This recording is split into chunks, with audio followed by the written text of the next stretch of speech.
Some long-standing Tory cabinet ministers will be sent packing if Alison Redford becomes Premier.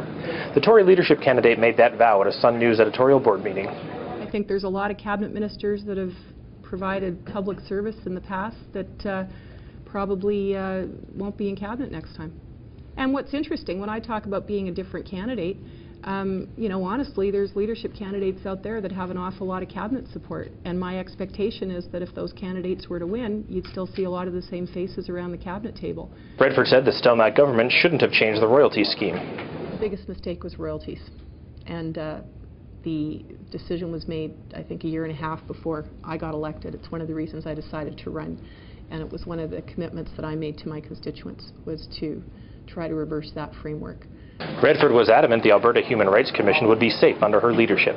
I believe that the Human Rights Commission is an agency that matters to people. It gives them an alternative to deal with discrimination that allows them to have their rights protected without having to go to the courts.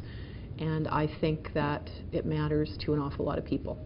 Redford also says she supports art funding, calling it a crucial way of building the community. She also promised to be a staunch defender of Alberta's oil sands. I believe that oil and gas drives this economy.